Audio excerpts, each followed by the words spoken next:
सो हरे कृष्णा। तो आप सब लोग म्यूट कर लेंगे और अगर हो सकेगा तो जब मैं गाऊंगा, हरे कृष्णा प्रभु, जब मैं गाऊंगा तो आप मेरे पीछे रिपीट उसको कर लेंगे, ठीक है ना? वहीं पर जय राधा माधव जय कुंज बिहारी, जय राधा माधव जय कुंज बिहारी, गोपीजन वल्लभ जय गिरिवरधारी, गोपीजन वल्लभ जय गिरिवरधारी, यशोदानंदन जय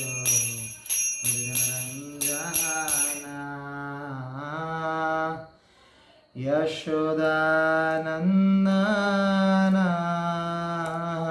जय व्रजनरञ्जन, यमुनादिरवनचारी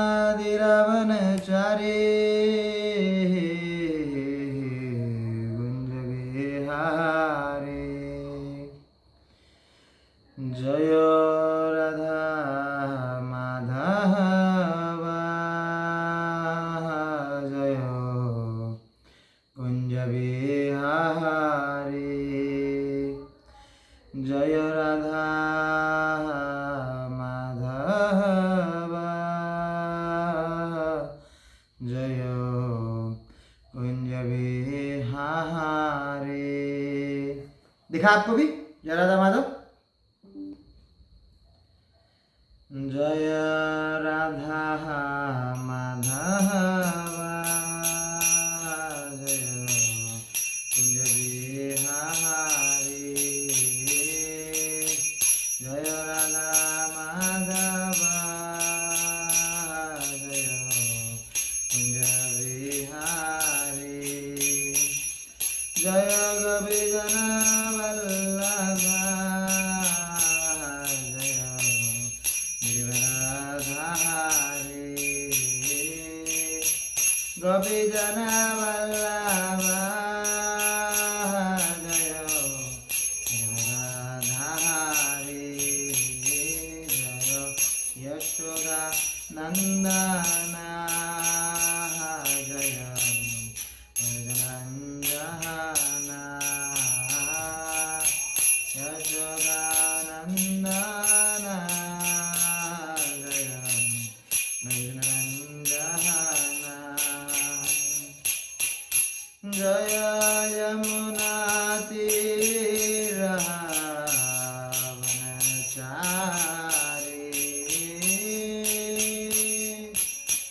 यमुनातीरवनचारी,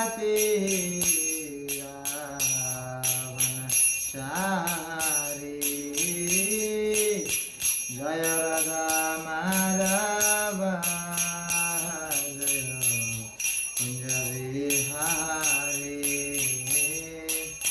जय राधा माधव जय कुंज बिहारी, हरे कृष्णा कृष्णा कृष्णा हरे हरे, हरे राम राम राम हरे हरे, हरे कृष्णा कृष्णा कृष्णा हरे हरे, हरे राम राम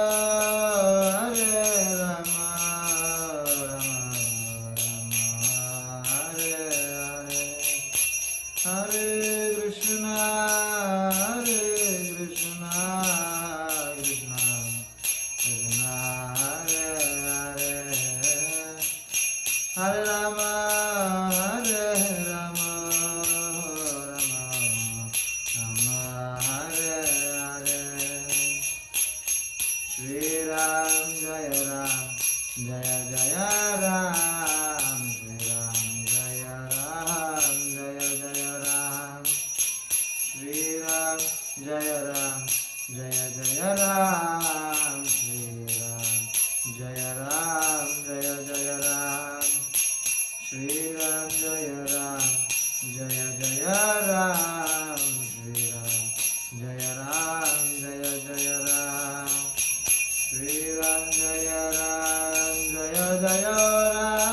श्री राम जय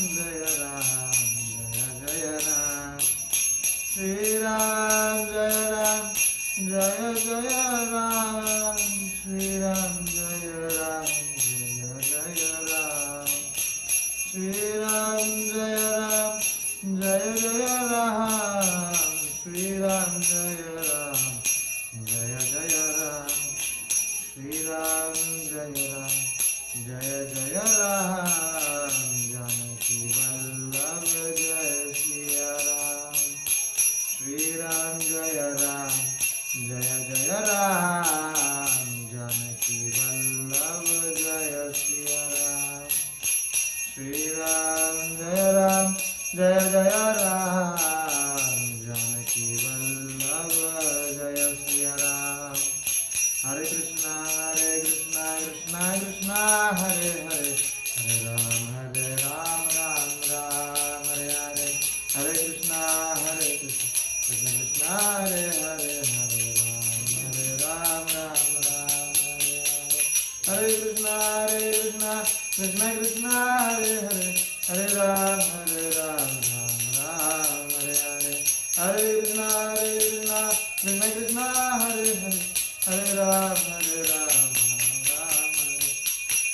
जय राधा श्याम सुंदर राधा माधव श्री राधे जय राधा गोविंद राधा राधिका रमण श्री राधे जय कृष्ण बलराम जय वृंदावन नाम गिरि गोवर्धन जय यमुना कुल जय जगन्नाथ जय बलदेवा सुभद्रामा जय सुदर्शन जय सीताराम लक्ष्मण हनुमान सीताराम लक्ष्मण हनुमान जय श्री रंगनाथन जय अनंत पद्मनाभ श्री रंगनाथन जय अनंत पद्मनाभ जय गुर हरि बोल हरि बोल हरि बोल हरि बोल जय जय प्रभुपाद प्रभुपाद प्रभुपाद प्रभुपाद जय हो श्री राधा श्याम सुंदर श्री कृष्ण राम जगन्नाथ देव सुभद्रा श्री गौरता भगवान श्री सीताराम लक्ष्मण हनुमान की जय जय विश्वपाद ब्रह्मन परिवाद के चार अष्टोत्तर श्रीमद वचरणारंभ भक्ति वेदांत स्वामी श्री प्रपात की जय श्री गुरु परंपरा की जय श्री गोस्वामी प्रभुगण की जय प्रेम से गौ श्री कृष्ण चैतन्य प्रभु नित्यानंद श्री अद्वैत गदाधर शिवासादि गौर भक्तवृंद की जय राधा कृष्ण गोप गोपीनाथ श्याम गुण राधा कुंड गिरि गोवर्धन की जय मथुरा वृंदावन धाम की जय नवदीप मायापुर धाम की जय जगन्नाथ द्वारका धाम की जय अनंत कोटि वैष्णविंद की जय all glory Shri symbol Hare Krishna all glory symbol Hare Krishna all glory symbol Hare Krishna all glory Shri Guru and Shri Gaurang all glory Shri Prabhupada की जय हरे कृष्णा। आइए हम इन्वोकेशन प्रेयर से स्टार्ट करते हैं। अवज्ञानतिमिरन्धस्य ज्ञानञ्जनः शलाकया चक्षुरुन्मिलितं येन तस्मै श्रीगुरुवे नमः।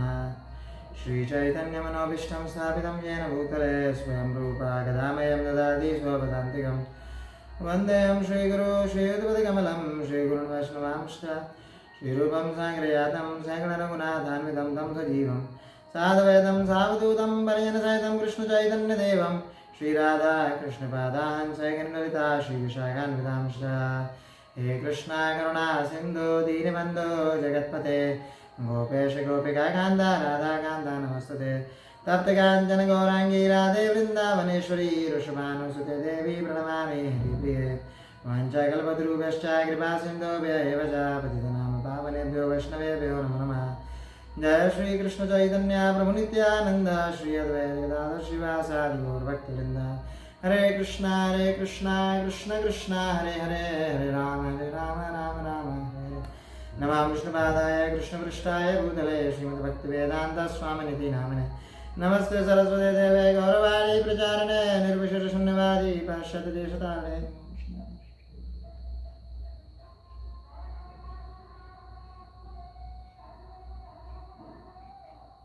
हरे कृष्णा। तो आज ही बहुत ही पावन उपलक्ष्य दशहरा है ना। हरे कृष्णा। दशहरा है ना। आज के दिन भगवान राम ने रावण का वध किया।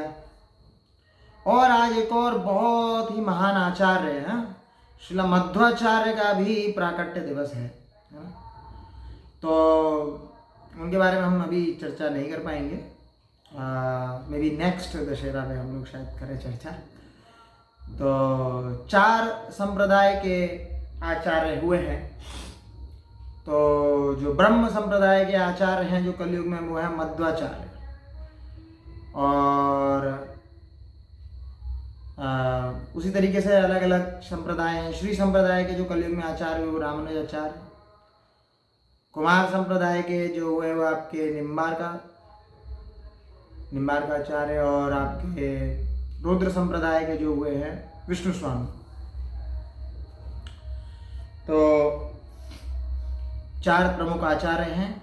ये 4 प्रमुख संप्रदाय का कलयुग में इन्होंने स्थापना करी, इसको आगे बढ़ाया। तो अब हम आते हैं अपने इम्पोर्टेंट टॉपिक पे। अच्छा ठीक है, आज भगवान राम का आज मारा है ना उसको। तो हमने कुछ व्हाट्सएप पे आपको एक श्लोक भेजा हुआ है, उसका थोड़ा सा उच्चारण करेंगे हैं। सबको भेजा है ना। तो हाँ, ये सबसे पहले जो है, हाँ, तो वितरसी दिक्षुरणे दिक्पति कमनीयम है ना, ये वाला पहले इसके बारे में थोड़ा बस बात करेंगे। तो ये है जयदेव गोस्वामी का गीत गोविंद है।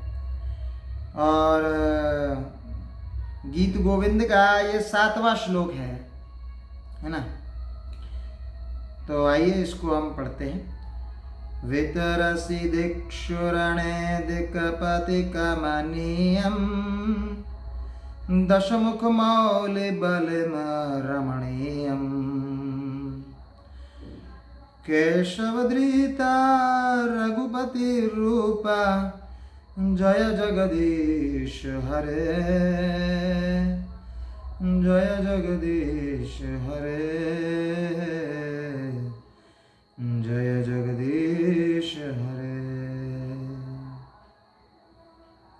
कोई पढ़ेगा इसको?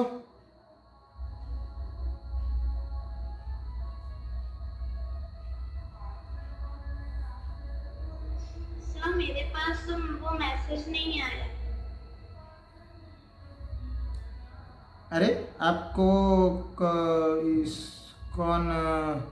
कौन सा ग्रुप है आपका? ग्रुप का नाम क्या है? कम्युनिटी का नाम क्या है?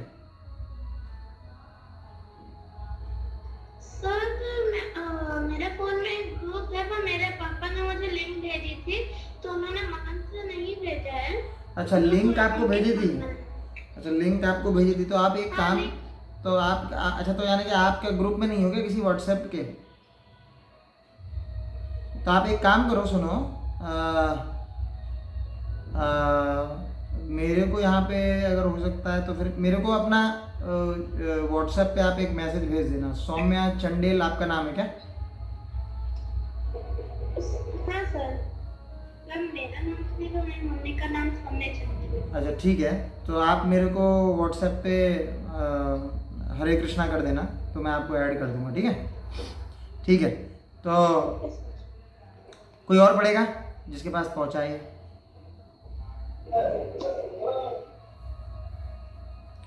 ठीक है, तो हम इसका ट्रांसलेशन पढ़ते हैं। O master of the universe Shri Hari, O killer of Keshi demon, assuming the form of Sri Ram, you engage in battle with 10-headed demon king Ravan and distribute his extremely attractive and coveted crowned heads as sacrificial offerings to the presiding demigods of the direction such as Indra. May you be victorious. मतलब बता रहे हैं कि जो भगवान राम हैं उन्होंने 10 सिर वाले राक्षस का वध किया है ना। और केशव धृता रघुपति रूपा, है ना। तो जो केशव हैं उन्होंने रघुपति का रूप लिया है ना, जय जगदीश हरे, है ना।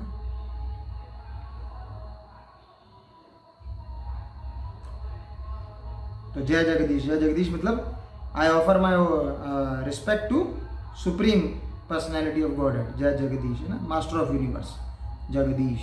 जगत मतलब यूनिवर्स, ईश मतलब मास्टर, है ना। तो ये भी एक भगवान का, राम का एक तरीके से प्रणाम मंत्र है। और एक और भी है, अब चाहे तो मेरे पीछे रिपीट कर सकते हैं। रामाय रामभद्राय रामचंद्राय वेदसे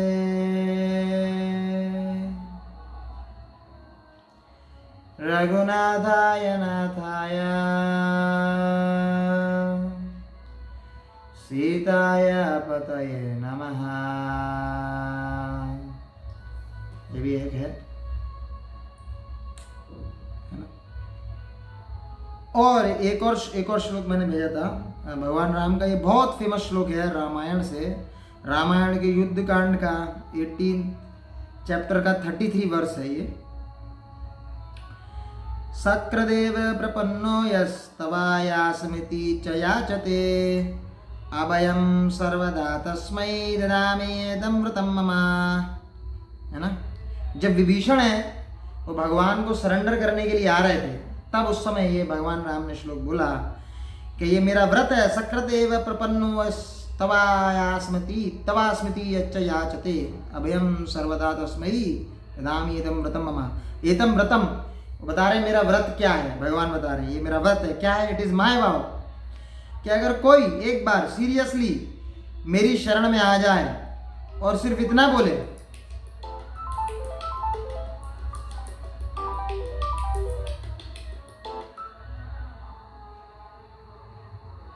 और सिर्फ इतना बोले, क्या बोले कि हे भगवान आज से मैं आपका हूं, और मेरे से प्रार्थना करे, है ना, किसके लिए? अभय, करेज के लिए, है ना। और मैं उसको इमीडिएटली वो करेज दे देता हूं, है ना, अभयम प्रदान कर देता हूं, और वो मेरे साथ हमेशा सेफ रहेगा, ऑलवेज रिमेन सेफ। ऐसी भगवान कृष्ण भी जस्ट सिमिलरली अर्जुन को 18 चैप्टर के 66 वर्ष में बोलते हैं, है ना, सर्वधर्मान परित्याजा माम एकम शरणम व्रजा अहम त्वाम सर्व पापेभ्यो मोक्षयिष्यामि मा शुचः, है ना। वहां पर भी बोलते हैं डरो मत, यहाँ पर भी भगवान बोलते हैं डरो मत, है ना, मैं तुमको अभय प्रदान करूंगा, ऐसे करके यहाँ पर भी भगवान राम ऐसे बोलते हैं। ठीक है, तो आइए अब हम अपना एक पहला जो प्रसंग है वो चालू करते हैं। सबसे पहले मैं एक्चुअली क्या है रावण के बारे में डिस्कस करना चाहूँगा। सबसे पहले विजयदशमी, रावण के साथ में इसको डिस्कस करता हूँ मैं। तो रावण किस चीज़ को रिप्रेजेंट करता है? उसने क्या किया था, क्या पाप कर रहे? वैसे तो बहुत सारे पाप कृत्य किए थे उसने, लेकिन एक सबसे ज़्यादा प्रमुख जो किया था उसने क्या किया था? माता सीता का हरण किया था, है ना, सभी लोग जानते हैं। तो क्या है, जो सीता माता है ये क्या है? भगवान की शक्ति है, शक्ति तत्व है ना, शक्ति को रिप्रेजेंट करते हैं, एनर्जी को रिप्रेजेंट करते हैं भगवान की। तो क्या चाहिए, क्या उसको क्या चाहिए? उसको शक्ति चाहिए, एनर्जी चाहिए, उसको लक्ष्मी चाहिए, है ना। लेकिन पर किसके बिना? कौन नहीं चाहिए? राम नहीं चाहिए उसको। राम कौन है? लक्ष्मीपति नहीं चाहिए उसको, नारायण नहीं चाहिए उसको, है ना, लक्ष्मी चाहिए। तो इसी तरीके से भौतिक आदमी भी उसी तरीके से रावण है, छोटे छोटे, है ना, हम सब लोग भी छोटे छोटे रावण हैं, है ना। क्या है, हम लोग भी क्या है, हम लोगों को सब वेल्थ, फॉर्च्यून, ये सब चाहिए, लेकिन पर क्या है, हम बोलते हैं भगवान नहीं, आप दूर रहो, है ना। भगवान को सरेंडर हम लोग करना नहीं चाहते, है ना। जो भौतिकवादी आदमी है वो करना नहीं चाहते, है ना। उनको क्या चाहिए? वेल्थ, पैसा, है ना, अपना इंद्रिय सुख, ये सब चीज चाहिए, लेकिन पर किसके बिना? भगवान राम के बिना, है ना। क्या मतलब है भगवान राम के बिना, है ना। भगवान राम अगर आएंगे तो ऑटोमेटिकली तो लक्ष्मी आएगी, है ना। जहाँ पे नारायण ऑटोमेटिकली आएंगे तो ऑटोमेटिकली लक्ष्मी आएंगी, है ना। तो भगवान होते परम पिता, परम पिता। और जो यहाँ पे जो भौतिक जीव है, जो इस संसार में है, वो परम पिता से बिछड़ा हुआ है ना। और वो क्या है, अपने अनित्य स्ट्रगल में लगा हुआ है ना, अपने आप को क्या करने के लिए, इंद्रिय तृप्ति करने के लिए। और इसी इंद्रिय तृप्ति के कारण वो हमेशा के लिए भौतिक जगत में पड़ा रहता है ना। कभी कभी उसको कुछ सुख की अनुभूति होती है, कभी कभी दुख की अनुभूति होती है ना। लेकिन ये उसको जो भौतिक ये भवसागर है ना, इसको निकालने वाले सिर्फ भगवान राम ही हैं, भगवान विष्णु ही हैं, और इसके अलावा और कोई नहीं निकाल सकता, है ना। Only Krishna can deliver us from this material world. Lakshmi and everything will automatically follow, वो तो जाएंगी, लक्ष्मी तो ये भगवान कृष्ण के पीछे जाएंगी, भगवान माता सीता है ये तो भगवान राम के पीछे जाएंगी। इसके लिए अलग से पृथक प्रयास करने की जरूरत नहीं। लेकिन जहाँ जो भौतिकवादी आदमी है वो क्या चाहता है कि नहीं, मेरे को इस भौतिक जगत से बाहर नहीं निकलना, बस एक्सप्लॉयटेशन करना है, मुझे भगवान नहीं चाहिए लेकिन पर भगवान की शक्ति चाहिए, है ना। ये यही चीज़ होता है ना। जो असुर होते हैं वो क्या करते हैं, तपस्या करते हैं, बोलते हैं मेरे को ये वर दे दो, ये वर दे दो, है ना। भगवान की भक्ति नहीं मांगते वो लोग, भगवान की भक्ति नहीं मांगते, है ना, वर मांगते हैं। लेकिन वो जो वर आते हैं वो भी भगवान भगवद गीता में बताते हैं कि वो सब मेरे से ही आते हैं, जो डेमिगॉड देते हैं वो तो भगवान से ही आते हैं, है ना।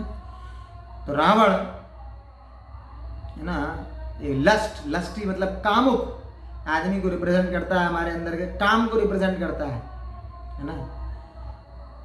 काम मतलब अपनी इंद्रियों को भोगना, है ना, और भगवान को सेपरेट आउट करना, उससे हटा देना भगवान को, ये चीज होता है काम।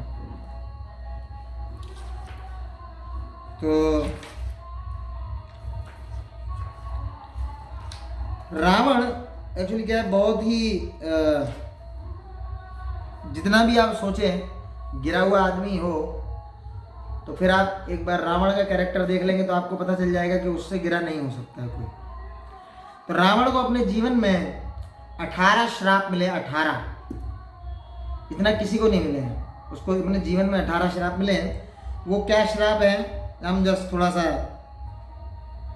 डिस्कस कर लेते हैं। एक द्वैपायन ऋषि थे, है ना, उनकी जो बहन थी, उनकी बहन के साथ रावण ने दुष्कर्म करने की कोशिश करी, और दुष्कर्म भी तो किया, रेप जो किया रावण क्या करता था, किसी भी स्त्री को देखता था रेप करता था, बस उसको सीधे सीधे रेप करता था उसका, और उसका मतलब एकदम उसकी बॉडीली कंडीशन ऐसे छोड़ देता था कि नहीं भाई उसको मरना ही पड़ता था प्रैक्टिकली, है ना। तो जो आप आज के न्यूज़ चैनल में बहुत ही भयंकर रेपिस्ट क्रिमिनल्स देखते हैं, वो रावण उस कैटेगरी में था। रावण के पास ऑलरेडी उसके आप बोल सकते हैं कि अंडर में ऑलरेडी 12,000 स्त्रियां थी, 12,000 स्त्रियां, है ना, रावण के पास। वाइफ नहीं, वो स्त्रियों को सिर्फ उसने भोग के लिए रखा हुआ था, है ना, नॉट अ वाइफ। तो ये पहला जो श्राप मिला उसको द्वैपायन ऋषि से मिला कि जिस तरीके की उसकी बॉडी कंडीशन, उसकी बहन की उसकी बॉडीली कंडीशन करी है उसने, अधमरा सा कर दिया है, वैसे ही मानव और बंदर भी उसकी बॉडीली कंडीशंस, है ना, ऐसे ही करेंगे उसकी भी। फिर एक ऋतुरमन करके एक साधु हुए, उनकी वाइफ थी मदन मंजरी, उसका भी उन्होंने रेप किया रावण ने।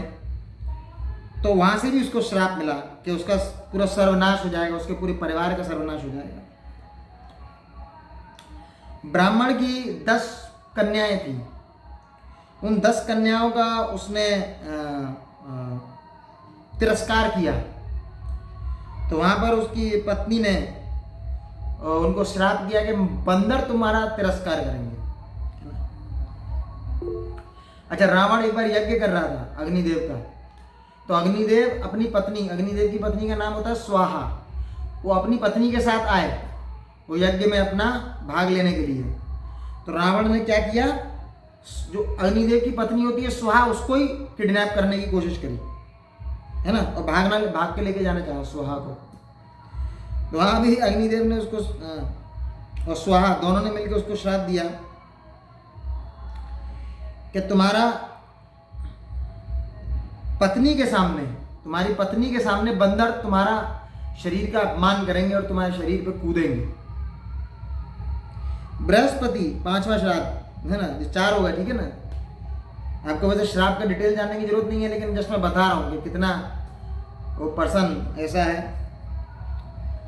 उसकी एक वाइफ थी, डॉटर थी सुलेखा, है ना। तो जब रावण ने स्वर्ग पे चढ़ाई करी थी तो सुलेखा जो बृहस्पति की जो डॉटर थी उसको बाल से उसे खींच रहा था, है ना। बृहस्पति वहाँ पे एकदम से आए और उन्होंने उसको सीधे बोला कि तुम्हारी मृत्यु भगवान राम के तीर से होगी।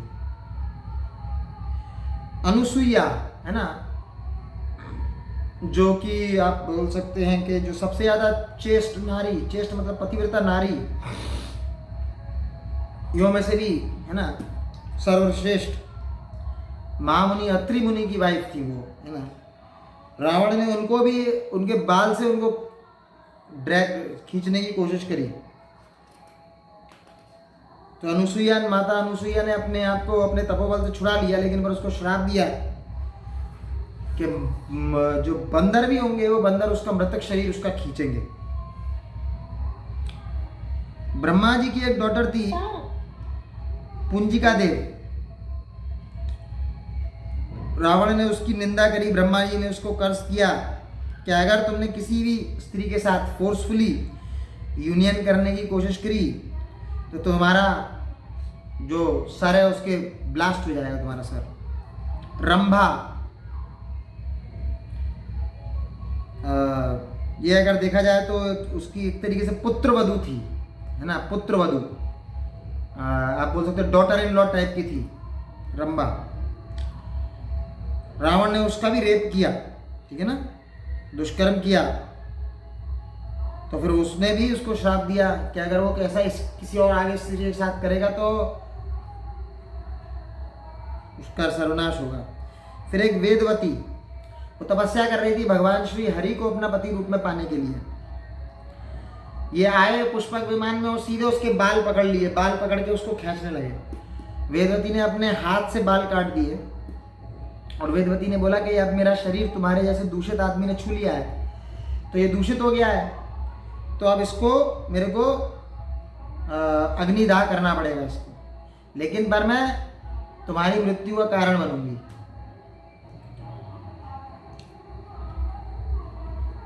तो वो कारण कैसे बनेंगी हम कभी बाद में डिस्कस करेंगे। 10वां श्राप। रावण एक त्रिपुर सुंदरी नाम के विग्रह को इंस्टॉल करना चाह रहे थे, तो उसके लिए उन्होंने वैदिक ब्राह्मण को बुलाया। ब्राह्मण थोड़ा लेट हो गए तो ब्राह्मणों को उसने जेल में डाल दिया। तो ब्राह्मण ने फिर उसको कर्ष किया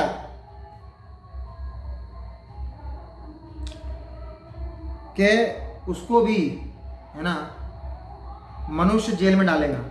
तो फिर रावण को एक कार्तवीर्य अर्जुन करके एक नाम का एक मनुष्य, एक और था बड़ा स्ट्रॉन्ग, उसने उसको 7 महीने के लिए जेल में डाला। रावण ने एक बार भगवान शिव के जो बैल होते हैं नंदी, उसका मजाक उड़ाया। तो नंदी ने उनको कर्ष किया कि नहीं भाई तुम्हारा अंत होगा बंदरों के हाथों। एक बार रावण ने वशिष्ठ मुनि को बुलाया था वेदों का उनको समझने के लिए। वशिष्ठ मुनि ने मना कर दिया। उन्होंने बोला कि तुम भले ब्राह्मण कुल में जन्मे हो, लेकिन पर तुम्हारी हरकतें राक्षसों से भी बदतर है, राक्षसों शूद्र से भी बदतर है, तुमको वेद नहीं सिखाऊंगा मैं। तो उन्होंने क्या किया, वशिष्ठ को भी जेल में डाल दिया।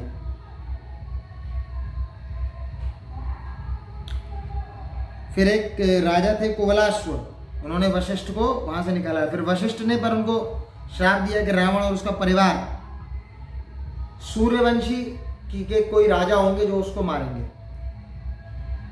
अष्टवक्र मुनि थे एक, उनका शरीर होता है जो 8 जगह पे बैंड होता है। तो रावण ने ये देख के बहुत मजाक उड़ाया और उनकी छाती पे उन्होंने लात मारी।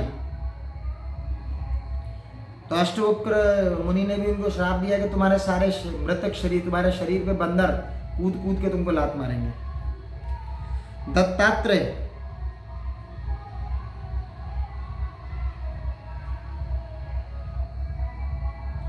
उन्होंने क्या किया, जो दत्तात्रेय का जो कमंडलू था उसका पानी निकाल के फेंक दिया था। तो दत्तात्रेय ने उनको श्राप दिया कि तुम्हारा जो सर है वो अशुद्ध हो जाएंगे बंदरों के लात मारने से। मांडव्य मुनि ने श्राप दिया उनको,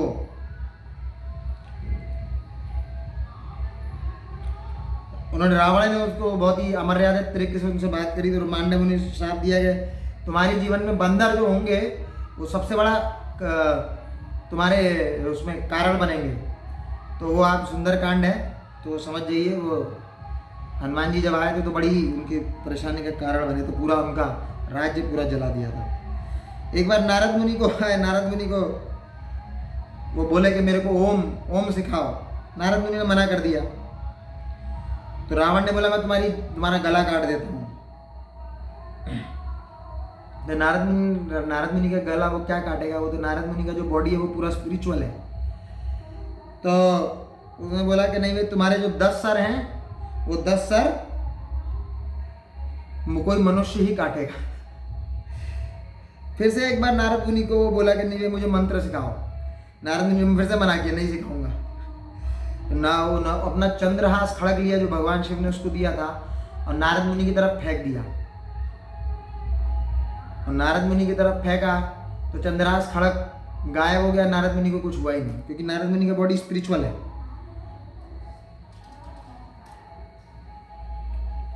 तो रावण बोला कि अच्छा आपका शरीर तो बड़ा अच्छा है, ये शरीर मेरे को दे दो।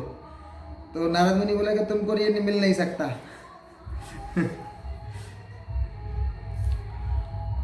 ऐसे ही एक ये 17वां श्राप पे आ गया मैं ना, मौदल्य महर्षि ना। तो क्या है, अपने आप को बड़े ही एक तरीके के पोज में, स्वास्तिक के पोज में उन्होंने अपनी बॉडी को बैंड करके रखा था और कुछ एक ध्यान योग में थे वो। रावण ने आके उनका जो सपोर्ट था वो सपोर्ट तोड़ दिया, जिससे क्या हुआ, उनकी बैकबोन बहुत हर्ट हो गई। तो उन्होंने श्राप दिया कि तो जो तुम्हारा चंद्रहास खड़ग है, सबसे पावरफुल वेपन है जो तुम्हारा, वो सबसे ज्यादा जरूरत के समय तुम्हारे काम नहीं आएगा। एक और राजा हुए अनारण्य, सूर्यवंश के राजा हुए। रावण ने उनको डिफीट किया और कैप्चर कर लिया और उनकी छाती पे लात मारा, बहुत अपमान किया। उन्होंने बोला कि मेरे ही वंश में एक ऐसा राजा होगा जो तुम्हारी को सर्वनाश करेगा। तो इससे हम कुछ चीज़ें सीखते हैं। हम नहीं चाहते कि आप सारे श्रापों को रट्टा मारें, लेकिन पर शास्त्र बताते हैं कि 3 चीज़ से हमेशा आपको सेटिस्फाई रहना चाहिए। क्या है वो 3 चीज़ें? आपका पति पत्नी, अगर मान लीजिए पति है तो उनकी पत्नी, पत्नी है तो उनके पति, ऐसे करके। दूसरा, जो भोजन जो आपको मिले, जो भी घर में जैसा आपको भोजन मिल रहा है उससे, और जो आपके पास धन है, इस 3 चीज़ों से आपको हमेशा संतुष्ट रहना चाहिए, है ना। ये 3 चीज़ें हैं जो आपको मतलब बेचैन इन सब के लिए नहीं रहना चाहिए, है ना। और 3 चीज़ें ऐसी हैं जिनके लिए आपको कभी संतुष्ट नहीं रहना चाहिए, है ना। ये बड़ी मज़ेदार चीज़ें हैं, है ना, इसको सुनना चाहिए आपको। क्या है? ज्ञान, जो वेदों में ज्ञान है ना, जो पुराणों वेदों में ज्ञान है, रामायण और महाभारत जो ये सब ज्ञान है, इसे कभी हमको संतुष्ट रहना चाहिए। जितना चाहे हमको लेना चाहे ले सकते हैं। दूसरा, जप, भगवान के नाम का माला जो जप करते हैं, हमको कभी ये नहीं सोचना चाहिए आज हमने 1 माला कर ली, अरे बहुत हो गई आज तो, या आज हमने 2 माला कर ली। नहीं, हमेशा सोचना चाहिए कि आपने जितना भी माला किया आज कम किया, हमको और करना चाहिए, है ना। तीसरा था दान। दान से कभी संतुष्ट नहीं होना चाहिए। है ना। दान, दान मतलब कि आपने सोचा कि नहीं भाई आज तो मैंने इतना दान कर दिया, अब और दान नहीं मैं कर सकता, नहीं, हमेशा आपको लगना चाहिए कि नहीं भाई और थोड़ा दान होने की स्कोप होना चाहिए, है ना। भले आप दान अपनी जो दान है वो रिकमेंडेड है, वैष्णवों और ब्राह्मणों को ही रिकमेंडेड है ना। तो दान जो है वो आप अपनी यथा शक्ति अनुसार कर सकते हैं, लेकिन पर हाँ आपको संतुष्ट नहीं रहना चाहिए, कि ऐसा नहीं बोलना चाहिए कि नहीं भाई मैंने बहुत दान कर दिया, ये नहीं होना चाहिए, ठीक है। तो कौन सी 3 चीजें जैसे संतुष्ट नहीं रहना चाहिए, कौन बताएगा? सौम्य है, बताइए। सर 3 चीज जिससे हमें संतुष्ट नहीं रहना चाहिए वो है हम लोग का ज्ञान, और हम लोग ये दान करते हैं, दान और दूसरा क्या मतलब, हाँ भगवान का नाम जप, ज्यादा भगवान का नाम जप, वेरी गुड वेरी गुड। तो भगवान का नाम जप, कीर्तन, इससे हमको संतुष्ट नहीं लेना चाहिए। ये जितना ज़्यादा करना चाहें उतना ज़्यादा करने से लाभ है, ठीक है ना। बाकी जो 3 चीज़ें थी जिससे सेटिस्फाई हमको अब रहना चाहिए, अपना पार्टनर, सेल्फ पार्टनर, जो आपको खाद्य पदार्थ जो आपको जैसा मिल रहा है, ऐसा नहीं, कई बार ऐसा होता है ना, उसके घर में तो अच्छा मिलता है, मेरे घर में ऐसा खराब मिलता है, ऐसा होता है ना, तो वो नहीं, जो जैसा आपको मिलता है, जो आपके जैसे घर में बनता है, उससे संतुष्ट रहना चाहिए।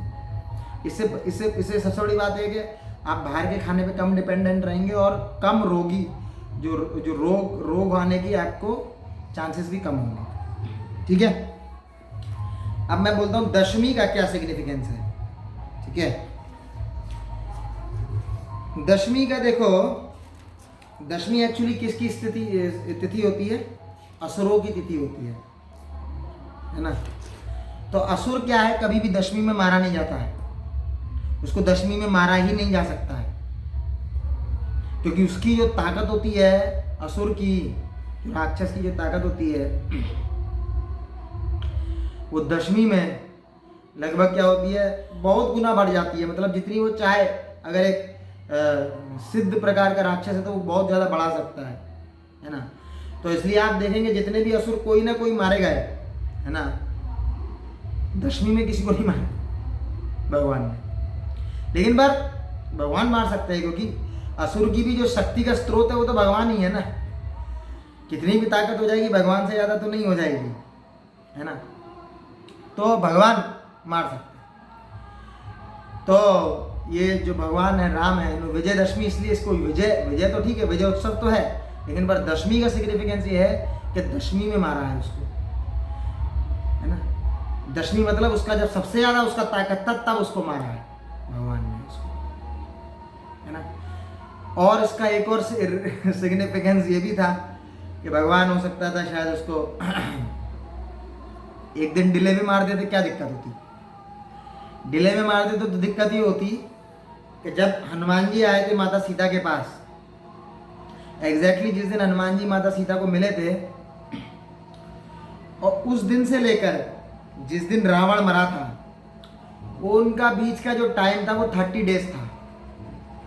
और माता सीता ने हनुमान जी को बोला था, ऑलरेडी 10 महीने हो गए थे, ये आए नहीं थे, क्योंकि एक तो वो सुग्रीव के साथ सुग्रीव को राज दिलाना था, फिर चतुर्मास से आ गया था, तो बहुत सारी चीज़ हो चुकी थी।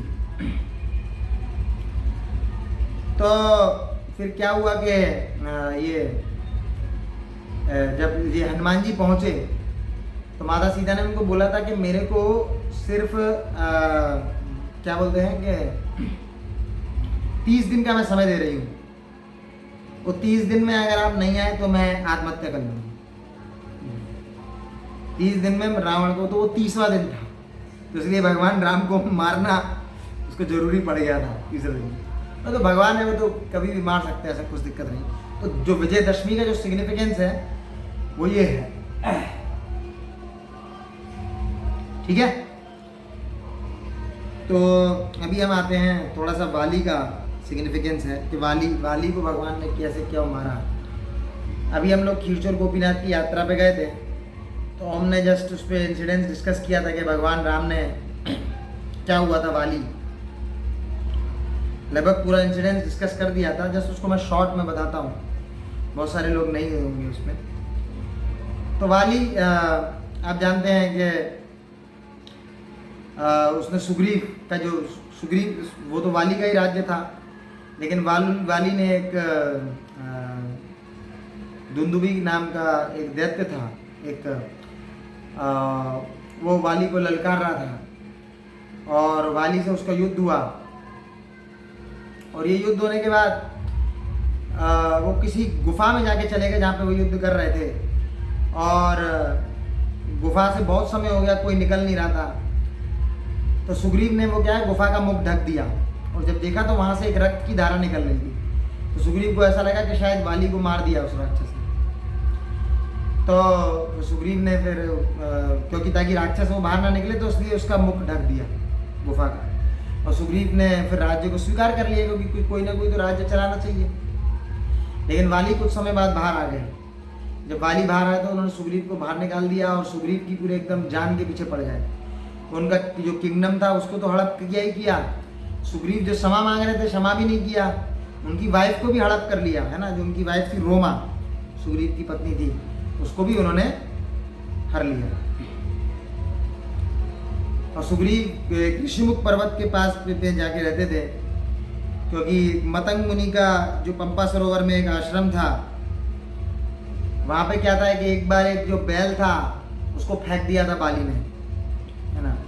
और उसके जो खून के छींटे मतंग मुनि के आश्रम में पड़े थे, तो उन्होंने बोला था कि जो भी इस आश्रम के लगभग 5 कोस दूर है, अगर वो व्यक्ति आएगा तो उसका मृत्यु हो जाएगी। तो ये जो पर्वत था, ऋषिमुख पर्वत, ये उसी रेडियस में था। तो सुग्रीव को पता था कि वाली कहीं भी आ सकता है, लेकिन यहाँ नहीं आ सकता, क्योंकि यहाँ आने से वाली मर जाएगा। तो वहीं छुप के रहते थे। तो एक बार क्या हुआ, उन्होंने देखा कि बड़े ही बलिष्ठ लंबे से लंबे चौड़े साधु वेश धारण किए हुए, और लेकिन पर हाथ में धनुष है। तो देख के डर गए कि भाई साधु वेश है और हाथ में धनुष, ये कहीं बाली ने तो नहीं भेजा। तो हनुमान जी को बोले जाओ चेक करो, इंक्वायरी करो। हनुमान जी गए, उनसे पूछा भाई कौन है, कहाँ से आया। उन्होंने बताया कि हम सुग्रीव से मिलना चाहते हैं। हनुमान जी इनको ले गए कि नहीं भाई, ये वाली के एजेंट नहीं है, ये आपसे मित्रता करना चाहते हैं, और इनका पत्नी भी रावण जो भी हर के ले गया है, और आपकी पत्नी भी वाली हर रही है। वाली ने हरा है तो आपकी सहायता करना चाहते हैं, और बदले में आप इनका सहायता करेंगे, ऐसा करके। तो ये बात हनुमान जी ने सुग्रीव को बताई। सुग्रीव ने बात समझी। सुग्रीव ने फिर टेस्ट लेना चाहा, कह रहे भाई आप वाली को मार भी सकते हैं कि नहीं मार सकते। तो कई सारी चीज़ जो वाली ने करी थी, तो भगवान राम को उन्होंने टेस्ट करी। भगवान राम ने सारे टेस्ट क्वालिफाई किए, तो सुग्रीव को यकीन हो गया कि हाँ ये मार सकते हैं, है ना। तो इसमें ये बताते हैं कि नहीं भाई, क्या होता है कि कभी कभार जो जीव होता है वो भगवान को ही टेस्ट करवाता है ना। भगवान को टेस्टिफाई करता है, और भगवान भी क्या है, उसकी टेस्टिफाई स्वीकार कर लेते हैं। जस्ट इसलिए वो चाहते हैं कि नहीं भाई, ये जो व्यक्ति है ये भक्ति में लगा रहे, है ना, भक्ति से दूर ना जाए।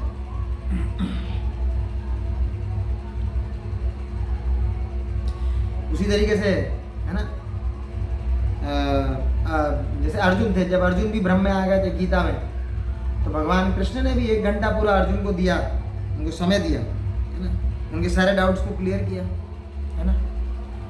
तो ऐसे हैं भगवान का नेचुरली आकर्षण है जीव की तरफ से, और वो चाहते हैं जो जीव है वो भौतिकवादी ना होके आध्यात्मवादी बने, और अपना जो जीवन का है वो उद्धार करे। तो बोला फिर भगवान राम ने, जाओ ठीक है, वाली को ललकारो, मैं पीछे छुप के उसको तीर मार दूंगा। ये ललकारे। वाली और सुग्रीव में बहुत युद्ध हुआ। ऑब्वियसली वाली की शक्ति ज़्यादा थी, वाली ने खूब पीटा सुग्रीव को। वाली के पास एक शक्ति भी थी कि एक लॉकेट था, उस लॉकेट में क्या होता था कि कोई भी जो सामने वाला व्यक्ति था उसका आधी शक्ति वाली को मिल जाता था। तो वाली के पास ऑलरेडी तो शक्ति था और आधा शक्ति और मिल जाता था, तो क्या वाली क्या विध्वंस करता। तो वही था, वाली सुग्रीव को बहुत पीट रहा था, और भगवान राम ने उनको बोला, भगवान राम वहाँ पे पीछे खड़े हुए थे, पीछे वृक्ष के पीछे खड़े हुए थे और ये पिट रहे हैं सुग्रीव, लेकिन पर भगवान राम कोई तीर नहीं चला रहे और कुछ दूसरी कथा कर रहे हैं। और कथा करते करते लक्ष्मण और हनुमान सोच रहे कि नहीं भाई कब तीर निकालेंगे, जामवंत वगैरह सब जो वानरगण हैं जो सुग्रीव की तरफ की कब तीर चलाएंगे, कि शायद अब चलाएंगे, कि शायद अब चलाएंगे। तो भगवान राम ने तीर तो चलाया नहीं, लेकिन पर उल्टे वापस चले गए। तीर चलाया नहीं भगवान राम ने, वापस चले गए। तो जैसे ही सुग्रीव ने देखा कि अरे भाई वापस चले गए, सुग्रीव भागा वहां से और भागा जाके अपने आप को ऋषिमुख पर्वत पर उसने फेंक दिया। तो सुग्रीव बोले कि आपका मारने का प्लान था, आपने बोला था तीर चलाएंगे, तीर क्यों नहीं चलाया? भगवान राम बोले कि इसलिए नहीं चलाया क्योंकि तुम एक जैसे दिखते हो। लेकिन पर ऐसा है क्या भगवान तो सबके अंदर में है, क्या उनसे ऐसी भूल हो सकती है कि नहीं वो अपने जीव को ना पहचाने? एक जैसे दिखते हैं तो क्या हुआ, ट्विंस तो थे ही वो, लेकिन पर उनके हृदय में तो भगवान परमात्मा रूप में रहते हैं ना। भगवान को तो पता है कि सुग्रीव कौन है, वाली कौन है। तो वही भाव था, भगवान राम को तो पता था, लेकिन पर भगवान राम बोले कि कोई डिफरेंस नहीं मालूम चल रहा था तुम दोनों के बीच में। वो इसलिए नहीं पता चल रहा था कि भगवान राम जो है, जो सुग्रीव उस समय जो सहायता ले रहा था, वो भी ऐसी सहायता ले रहा था कि वो भी क्या चाह रहा था, वाली का जो किंगडम है उसको हड़प करना चाह रहा था। और वाली की भी यही मेंटेलिटी थी जिसने सुग्रीव का किंगडम हड़प किया। तो क्या हुआ, दोनों सेम लग रहे थे, भगवान राम को कोई डिफरेंस नहीं लग रहा था, तो दोनों की सेम मेंटेलिटी है ना। दूसरा क्या था, दूसरा एक ये था कि वाली ने लक्ष्मण जी का अपमान किया, सॉरी सुग्रीव ने लक्ष्मण जी का अपमान किया। जब भगवान राम से हनुमान जी ने भेंट करवाई तो उन्होंने लक्ष्मण जी को कोई सीट नहीं दी बैठने की। हालांकि हनुमान जी ने स्वयं एक ताल का एक बहुत बड़ा वृक्ष एकदम से लेकर आए और लक्ष्मण जी को बैठाया और खुद लक्ष्मण जी के कदमों में बैठ गए, लेकिन पर सुग्रीव ने लक्ष्मण जी को आदर नहीं दिया। तो इसलिए भगवान राम ने बोला कि एक काम करो, तुम लक्ष्मण जी से माला पहनवा के और माला पहन लो। तो जैसे ही सुग्रीव को भी ऐसा लगा कि हाँ हो सकता है भगवान राम पहचान नहीं पा रहे, तो एक फूलों की माला बनाई लक्ष्मण जी ने और लक्ष्मण जी ने उनको पहनाई। तो जैसे ही पहनाई तो ये झुके, जैसी माला पहनाएंगे ना तो झुकेंगे ना ऐसे करके, तो ये झुके। तो भगवान ने एक्सेप्ट किया कि हाँ ये लक्ष्मण जी के सामने झुक गए ऐसे करके, है ना। तो ये देखिए ये होते हैं भगवान, वो बहाना ढूंढते हैं कि नहीं भाई कि ये जीव कैसे मेरी भक्ति कर रहा है, मेरी भक्ति करता रहे, है ना, बहाना ढूंढते हैं, है ना। हालांकि सुग्रीव कोई आधार सहित नहीं झुका था, जस्ट वो हार पहनने के लिए झुका था, लेकिन फिर भगवान ने उसको कैसे लिया, यहाँ ये झुका मेरे सामने, चलो ठीक है इसकी सहायता करते हैं। फिर भगवान राम ने बोला कि चलो ठीक है आप जाके फिर से ललकारो उसके। तो फिर अब जब जो वाली की जो पत्नी थी तारा, उसने वाली को समझाने की कोशिश करी कि देखो एक दिन में इतना बल तो आ नहीं सकता, अभी वो पिट के गया है, अभी थोड़ी देर में ही तुमको बुला रहा है, ऐसे कैसे हो सकता है, उसके पास कुछ योजना तो जरूर होगी। तो ये मतलब जस्ट बात करी रही थी, लेकिन पर क्या वाली कोई समझ नहीं रहा था। वाली सोचता था कि ऐसा कुछ नहीं है, आएगा तो इस बार मैं मार ही डालूंगा उसको।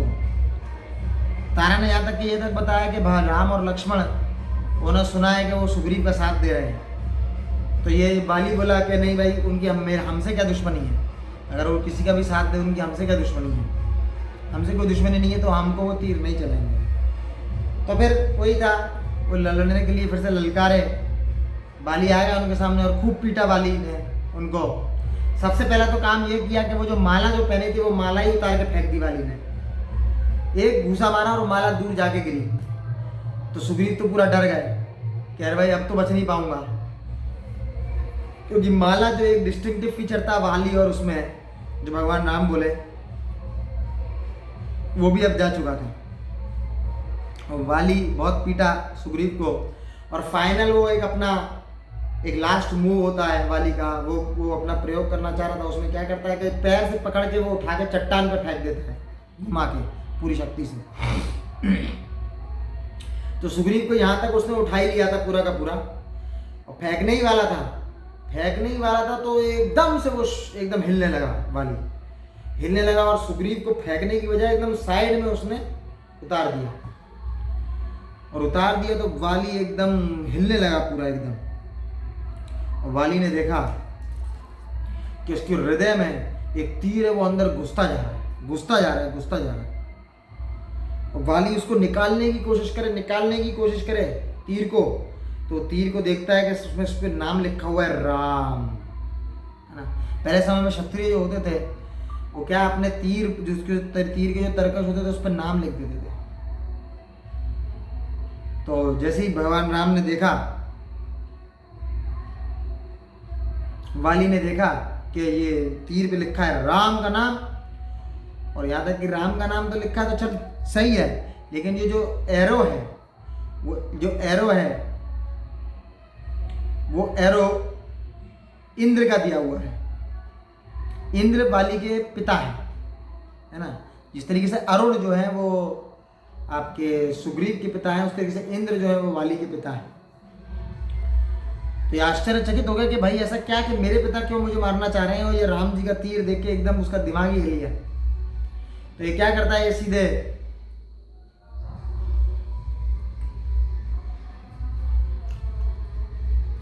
उसका पूरा मतलब सोच ही नहीं पाया कि नहीं भाई एक मेरे पिता क्या मेरे को मरवाना चाहते हैं, और सुग्रीव को एकदम साइड में रख के एकदम गिर गया। और थोड़ी देर के बाद जब आंख खोली तो देखते हैं भगवान राम पूरे 8 फीट के भगवान राम ऐसे टॉल से खड़े हुए हैं, और उनके साथ में जमीन से उनका लगा हुआ है 7 फीट का धनुष। भगवान राम कितने लंबे, 8 फीट, और धनुष था 7 फीट का, है ना। तो ऐसा था। तो ऐसे भगवान राम ने वाली को मारा। अब लेकिन पर क्या था कि जब भगवान राम ने तीर चलाया तो इतनी स्पीड में चलाया ये कोई देख नहीं पाया। अब ये निकालने की कोशिश कर रहा है तीर, लेकिन पर क्या हो रहा है, तीर अंदर ही घुसता जा रहा है। ऐसा तीर चलाया भगवान राम ने, तीर अंदर घुसता जा रहा है पूरा, और अंदर और अंदर और अंदर और अंदर घुसता जा रहा है, और फिर पूरा आर पार कर दिया, धरती में घुस गया। एक धरती में एक छोर में घुसा, दूसरे धरती के छोर से निकला, फिर आकाश में गया, आकाश में जाके फिर वो समुद्र में गया, समुद्र में जाकर अपने आप को बाली के खून से धो दिया, फिर सीधे ऊपर गया और भगवान राम के तरकश में फिर से वापस आ गया। ये चीज इतनी स्पीड से हुई कि कोई देख ही नहीं पाया।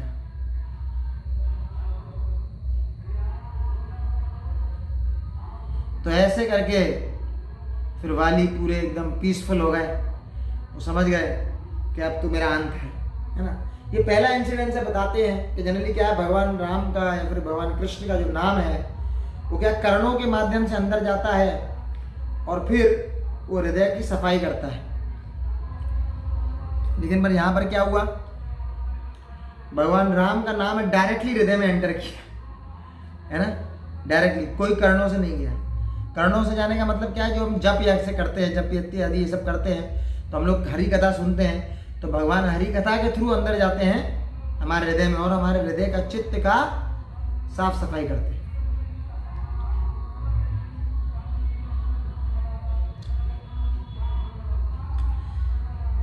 तो ये जो भगवान राम का जो नाम है वो वाली के डायरेक्ट हृदय में एंटर हुआ। तो इसमें जब वो देखे कि भगवान राम सीधे सामने खड़े हुए हैं, तो ये पहला एक टाइप का कन्वर्सेशन है जो किसी भी आप बोलेंगे एक किलर और मर्डरर और जो विक्टिम हुआ है उसके बीच का एक कन्वर्सेशन होगा।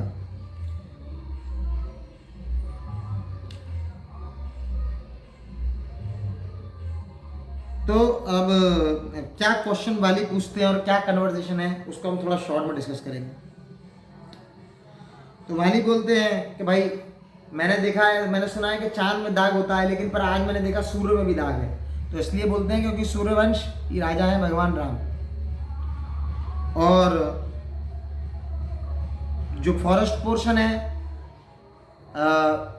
वो भगवान राम ऐसा बताते हैं कि वो उनको दिया गया है, उसकी देखभाल उनको देखने के लिए, और जो सिटी और टाउन है उसकी देखभाल उनको देखने के लिए भरत को चुना हुआ है।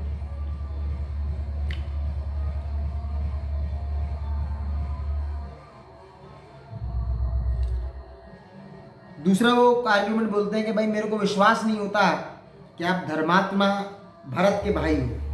तो ये जब भगवान राम ने आर्ग्यूमेंट सुना तो भगवान राम ने स्माइल किया। उन्होंने स्माइल किया कि जो मेरा भाई है भरत, उसकी ख्याति मेरे से भी ज़्यादा पहुंच गई है, कि लोग ऐसा बोलते हैं कि तुम धर्मात्मा भरत के भाई हो।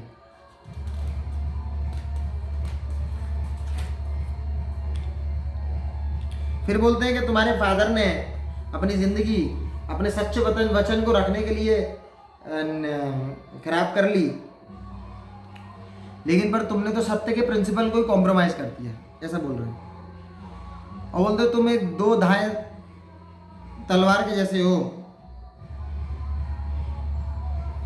तुम दुनिया को कुछ और दिखाते हो लेकिन पर वाकई में कुछ और हो, ऐसा वाली बोल रहे हैं। फिर बोलते तुमने अपना राज्य बड़े ही स्टाइल में वापस किया।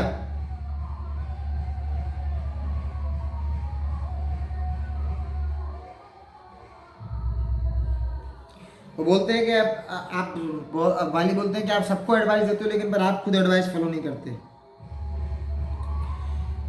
बोले कि आप पागल हो गए हो सीता माता के विरह में, आप फोकस नहीं कर पा रहे कि क्या राइट है क्या रॉन्ग है।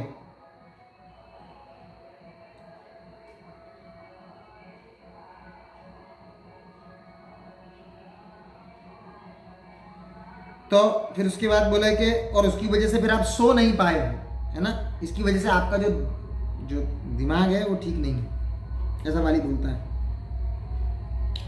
फिर बोलते हैं वाली why you have direct the anger which you have against Ravan against वो उसे बोला कि जो आपका जो क्रोध था रावण के अगेंस्ट में, वो आपने मेरे अगेंस्ट में क्यों निकाला।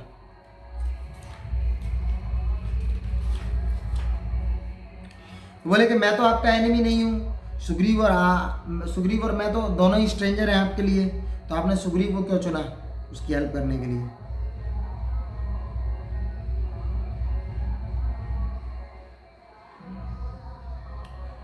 तो आपने सुग्रीव को क्यों चुना।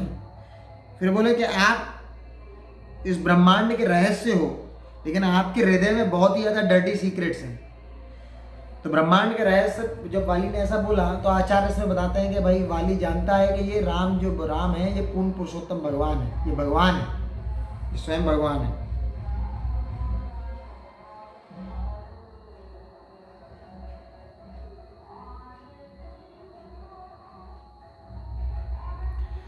तो ये वाली को पता भी होते हुए भी, है ना, उसने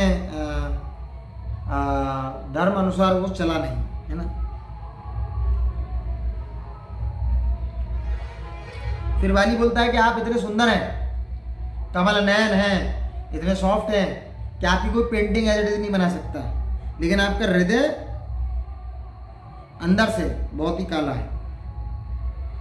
फिर बोले कि आज तुम्हारी आत्मा मर गई है, ऐसा करके वाली बोलते हैं।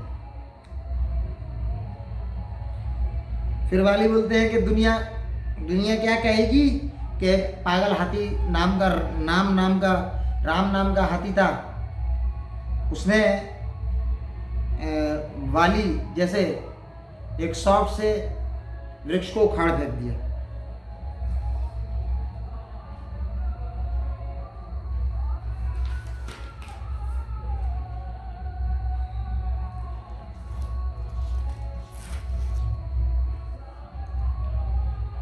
तो वाली एक्चुअली क्या इस तरीके के शब्द उनको बोल रहे थे ताकि भगवान राम को क्या करें, वो थोड़ा सा इंसाइट कर सके, थोड़ा सा उनको अभिमान ला सके, उनको थोड़ा क्रोधित कर सके, ताकि वो क्रोध में जब इमोशन होते हैं उसमें आदमी कभी झूठ नहीं बोलता है, जो उसके जैसे इमोशन होते हैं वो व्यक्त कर देता है, ऐसा बताते हैं।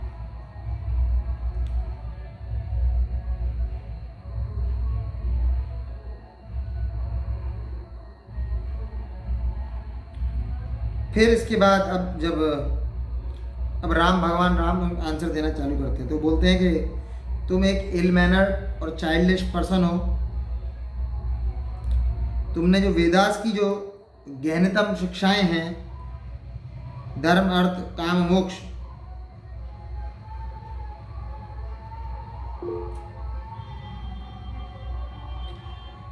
और बोलते हैं कि क्योंकि तुमने जो ज्ञान है, वो तुम्हारा जो ज्ञान है धर्म, वो तुमने किसी सुपीरियर किसी गुरु से नहीं लिया है, तो इसलिए तुमको धर्म के बारे में पता नहीं है। ये वाली तुमको धर्म के बारे में पता नहीं चल पाएगा कभी।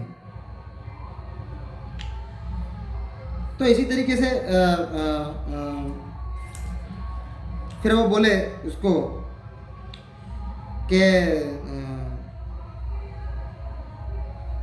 तुमको क्यों मारा मैंने? बोले कि तुम एक पागल जानवर थे और मैं एक क्षत्रिय हूं। जब एक पागल जानवर किसी गांव पे अटैक करता है तो क्षत्रियों का धर्म होता है कि उसको मारा है ना, उसको ऐसे ललकार के मारने की जरूरत नहीं है क्षत्रियों को। तो मैं क्षत्रिय हूं और तुम एक वानर हो, और तुमने अपने जो राज्य में बहुत ही गलत तरीके से स्थापना अपनी कर रखी है, तो इसलिए भगवान राम ने उसको, भगवान राम बोलते हैं इसलिए मैंने तुमको पनिश किया।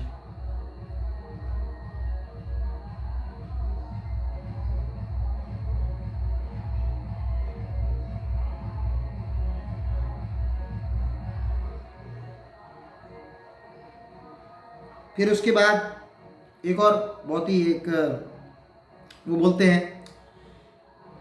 कि बड़ा अच्छा आर्गुमेंट देते हैं।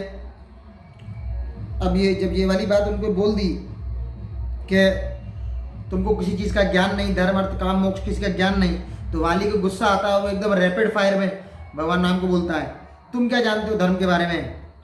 कौन से धर्म के हिसाब से तुमने मुझे छुप के मारा? हमारा तुम्हारा कौन सा डिस्प्यूट था? ना लैंड का डिस्प्यूट है, ना कंट्री की बाउंड्रीज का डिस्प्यूट है, ना बॉर्डर का डिस्प्यूट है, ना वाइफ का डिस्प्यूट है, किसी भी तरीके का कोई डिस्प्यूट नहीं है। तो भगवान राम ने बोला कि ये जो सारा पृथ्वी है वो सूर्यवंश के अंडर में आता है, भरत इसके राजा हैं, भरत मैनेज कर रहे हैं सिटी और टाउन्स को, और मुझे मैनेज करने को बोला है फॉरेस्ट को। जैसे तुमने किष्किंधा को अपना राज्य बोला, लैंड डिस्प्यूट ऑलरेडी चालू हो गया, ऐसा करके बोलते हैं। तो इसलिए मैं राजा भरत की तरफ से तुमको पनिश कर रहा हूं। फिर वो बोलते हैं,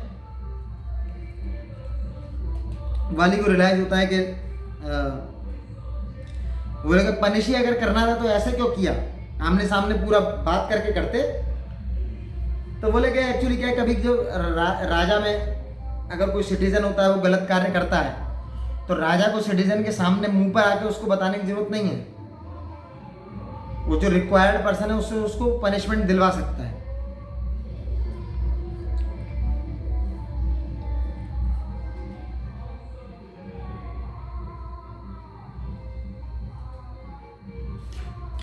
फिर इसी तरीके से और बातें आगे बढ़ती हैं, इसमें महत्वपूर्ण बातें मैं बता देता हूं और 5 मिनट में।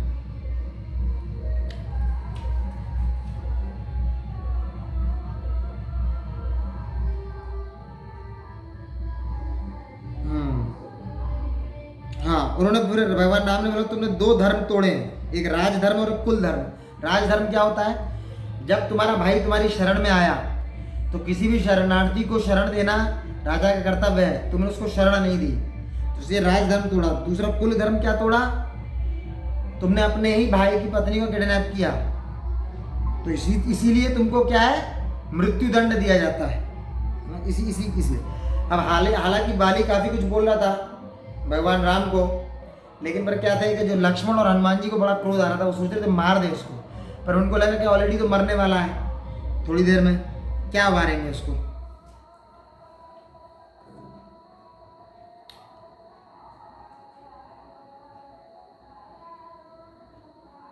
तो अब बताए 2 धर्म उसने तोड़े हैं, है ना।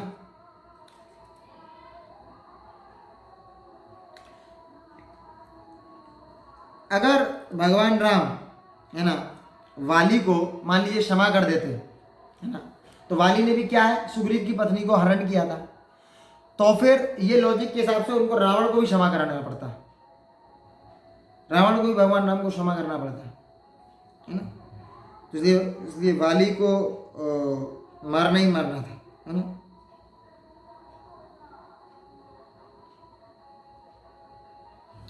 अब इसमें एक आर्ग्यूमेंट आता है कि भगवान राम ने एक्चुअली कभी ये नहीं बताया कि उन्होंने छुपके क्यों मारा, आमने सामने भी मार देते, छुपके क्यों मारा, तो इसका भगवान राम कोई आंसर नहीं दिए थे। लेकिन पर जो आचार्य हैं वो इस पर टीका देते के बताते हैं कि एक्चुअली क्या भगवान राम ने इसलिए नहीं दिया क्योंकि जो बाली था वो एक राजा था, तो जो आंसर जो थे छुपके मारने के वो बड़े ह्यूमिलेटिंग थे।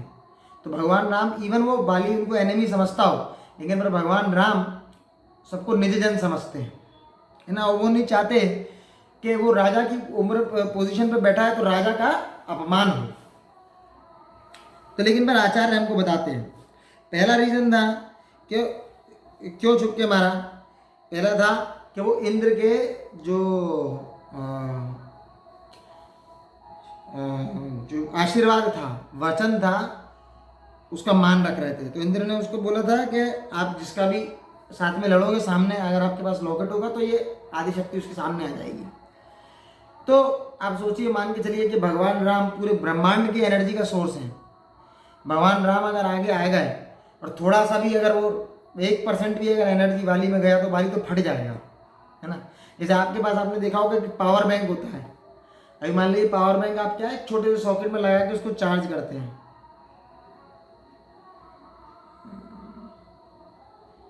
लेकिन पर क्या उसको ट्रांसफार्मर में लगा के चार्ज करेंगे क्या? छोटे से पावर बैंक है, फट जाएगा। तो इस तरीके से भगवान राम नहीं चाहते कि बाली फट जाता, और उसकी जो आगे आने की जो पुश्ते हैं वो कहीं ऐसा ना बोले कि नहीं भाई भगवान राम ने हमारे पिता को फाड़ दिया, बम से उड़ा दिया। तो इतनी ह्यूमिलेटिंग सिचुएशन भगवान राम नहीं करना चाह रहे थे। दूसरा था कि वाली एक तरीके से बैड डिवोटी था, लेकिन पर राक्षस नहीं था, और वो भी बैड डिवोटी तब था जब उसने अस्वीकार किया भगवान राम की शरण में आने के लिए, है ना।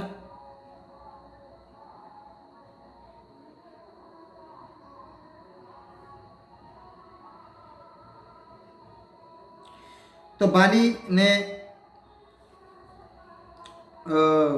वो क्या था, अगर भगवान राम सामने आते तो वो क्या क्या क्या करता कि जितने भी वानर होते भगवान राम से युद्ध करवाने के लिए भेज देता। ऑब्वियसली फिर भगवान राम को सभी वानरों का वध करना पड़ता। तो भगवान राम ने ये फालतू की जो था अननेसेसरी किलिंग्स थी, इसको बचाया। अगर भगवान राम सामने होते तो फिर वो पूरा अपना फोर्स लगा देता ना वाली। तो भगवान राम ने इसलिए छुप के मारा उसको। तो वो नहीं चाहते थे कि अननेसेसरी लोगों की फालतू में किलिंग हो, क्योंकि जो वाली था वो एक आप बोलेंगे बैड डिवोटी, है ना, टाइप का था, सीरियस बिल्कुल एकदम वो नहीं था, गुरु का कोई आदर वगैरह नहीं करता था, लेकिन बैड डिवोटी था। लेकिन पर उसके चलते वो और लोगों को पनिश नहीं करना चाहते थे। फिर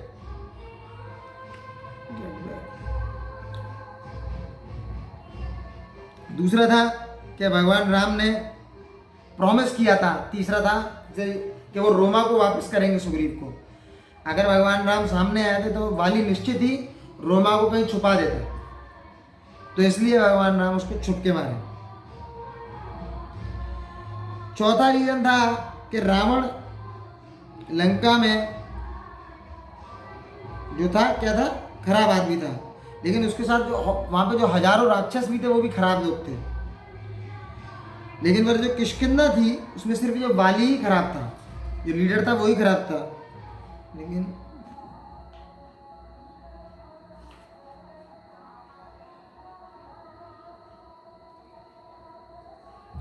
तो वो अननेसेसरली क्या थे कि वाली की वजह से वो और जो वानर थे उनको फालतू में नहीं मारना चाह रहे थे।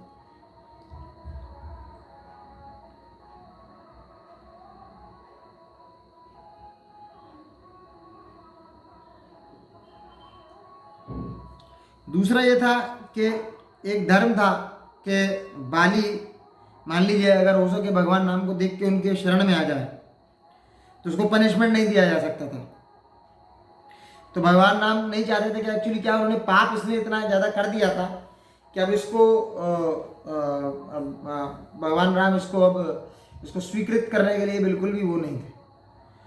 तो इसलिए भगवान राम ने इसको छुप के ही इस चीज़ को एड्रेस किया, ताकि वाली जो है वो भगवान की शरण में आने का प्रयत्न ना कर पाए और वो सीधे वो उसका जो डिजर्विंग पनिशमेंट था वो उसको मिले।